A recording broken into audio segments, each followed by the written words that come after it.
Está começando mais um Literatos TV, um programa para quem gosta e para quem ainda não gosta de literatura. Hoje nós vamos começar com uma pergunta para acender a sua curiosidade. Você sabia que também existem easter eggs na literatura? Você já deve ter ouvido falar de easter eggs. São aquelas mensagens cifradas ou informações secretas que, se prestarmos atenção, encontraremos em diversos filmes, programas de TV, sites, canções, contos, poemas e obras de artes plásticas. Por exemplo, no filme Apocalipto, de Mel Gibson, podemos encontrar um easter egg pra lá de curioso. O popular personagem infantil, Wall-E, aparece numa cena totalmente fora de contexto, entre centenas de corpos de guerreiros maias assassinados. A cena dura menos de um segundo. Veja em câmera lenta. Não se sabe por que o diretor do filme colocou o homenzinho nessa situação, mas que temos um belo exemplo de easter egg, isso nós temos. Watchmen é outro filme cheio de easter eggs. Logo nos créditos de abertura, enquanto o Coruja nocauteia um assaltante armado, podemos ver uma homenagem ao Batman. Sabemos que a cena se passa em Gotham por causa dos cartazes ao fundo. Como o senhor e a senhora Wayne foram salvos pelo Coruja, podemos concluir que, pelo menos no universo de Watchmen, o Cavaleiro das Trevas jamais teria existido, já que o jovem Bruce Wayne não precisaria vingar o assassinato dos pais. Um easter egg de primeira qualidade. A tradução literal de easter egg é ovo de Páscoa. Assim como as crianças mais atentas encontram ovos de chocolate no domingo de Páscoa, os espectadores e os leitores mais atentos também encontram mensagens ocultas em algumas de suas obras preferidas. Não se sabe ao certo quando começou essa história de plantar informações secretas em obras de arte, mas o fato é que isso vem ocorrendo desde tempos imemoriais. Os pintores do Renascimento eram especialistas na utilização dessa técnica. Em A Criação de Adão, por exemplo, obra pintada no teto da Capela Sistina, em Roma, Michelangelo fez uma discreta crítica à sua patrocinadora, a Igreja Católica. Observe que o manto por trás de Deus e seus anjos possui a forma de um cérebro humano, o que nos faz pensar no confronto entre o racionalismo da Renascença e a fé da Idade Média. Outra pintura curiosa é Madonna com São Giovannino, de Domenico Ghirlandaio, que viveu na segunda metade do século XV. Observe o fundo da imagem, no lado direito, sobre o ombro da Madonna.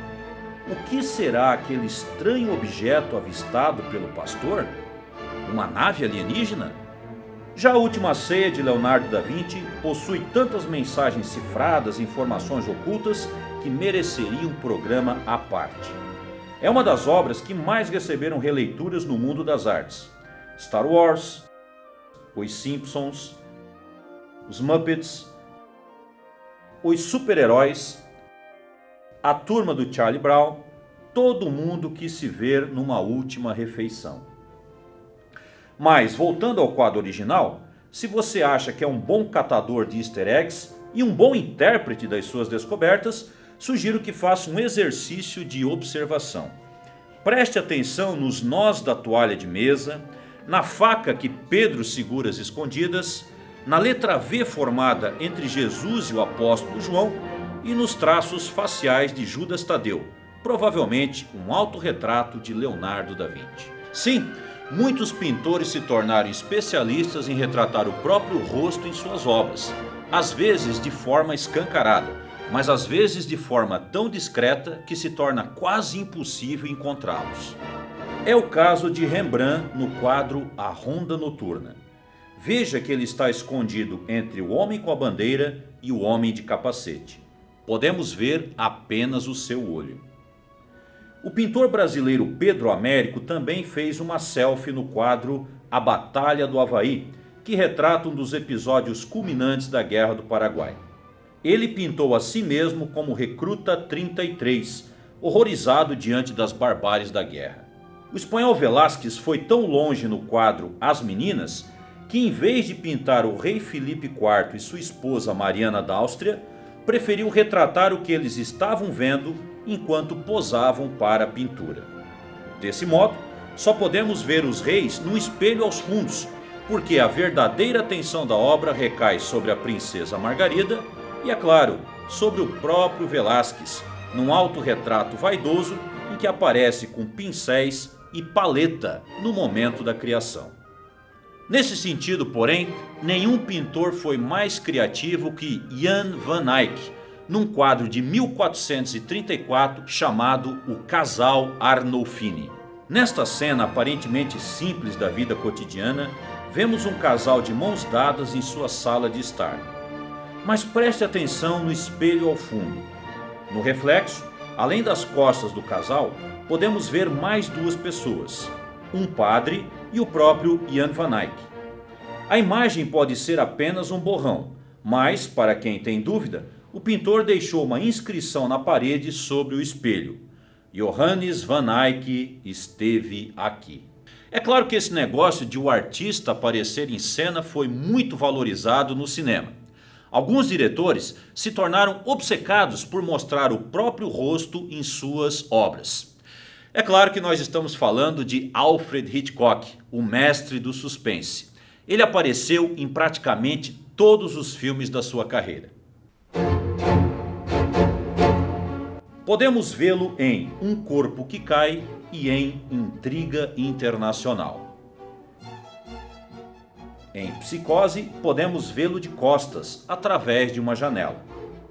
Em Os Pássaros, é o velho que sai do pet shop com um casalzinho de cães.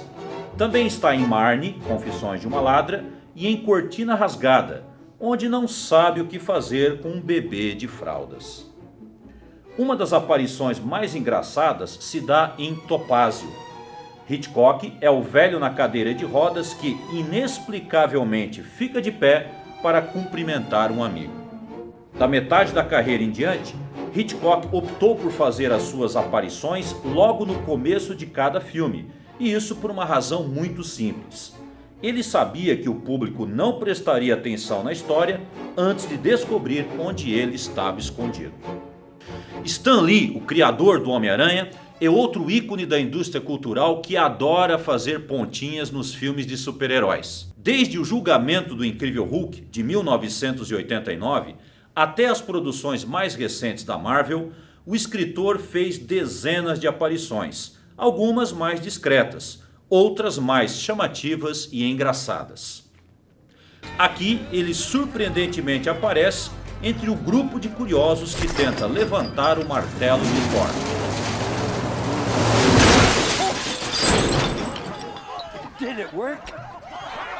E aqui, por causa dos fones em seus ouvidos, ele nem consegue perceber o principal dos seus personagens em ação.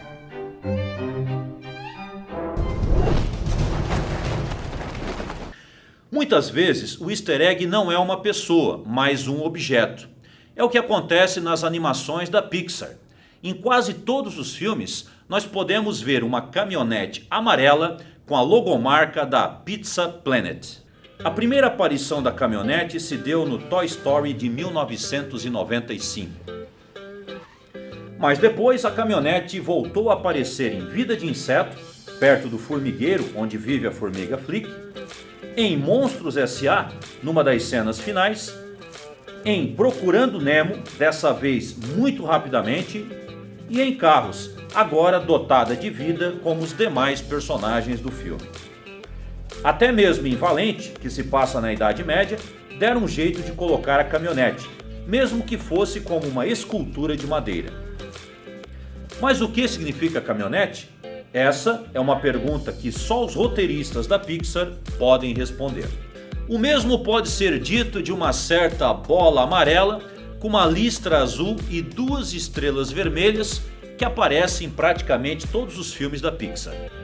Apelidada de Luxo por ter aparecido pela primeira vez no curta-metragem Luxo Jr., de 1986, a misteriosa bolinha passou a marcar presença nas futuras produções do estúdio.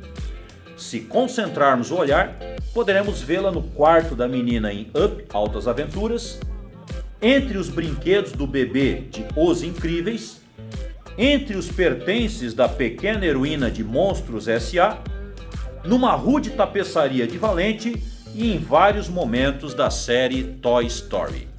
Às vezes, no intuito de criar simbolismos para a história que está sendo contada, um determinado objeto aparece várias vezes no mesmo filme. É o que ocorre em O Selvagem da Motocicleta, de Francis Ford Coppola.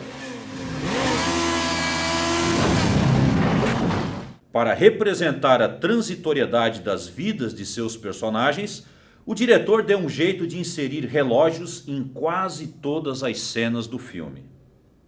Algo semelhante acontece em Clube da Luta.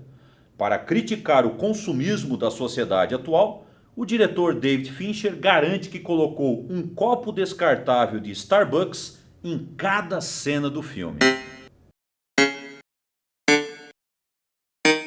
Muitos cineastas adoram fazer referências a personagens que aparecem nos filmes dos amigos. Isso é muito comum entre o Steven Spielberg e o George Lucas. Por exemplo, os androides R2-D2 e C3PO de Guerra nas Estrelas fizeram uma pontinha em Indiana Jones e os Caçadores da Arca Perdida. Mas como isso foi possível? Simples. Os robozinhos aparecem de forma discreta e improvável, entalhados como hieróglifos numa tumba egípcia. Mas nem sempre os easter eggs estão ali para homenagear os amigos. Às vezes, eles são usados para tornar a história mais intrigante e enigmática. Em Os Infiltrados, de Martin Scorsese, um filme repleto de pontos de virada, cada personagem que vai morrer é marcado pela presença de uma discreta letra X.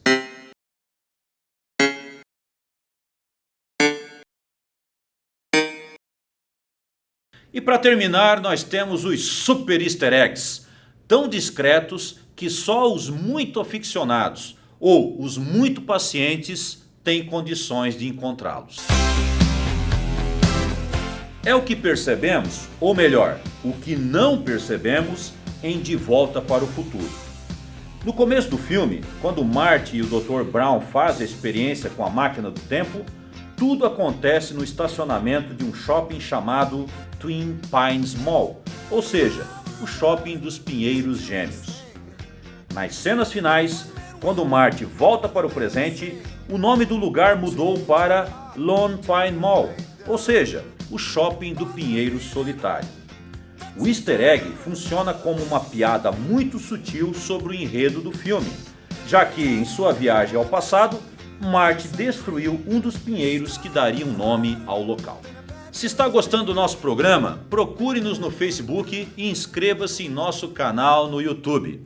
Nós já voltamos para falar mais de easter eggs. Easter eggs na TV, nos games e, claro, na literatura.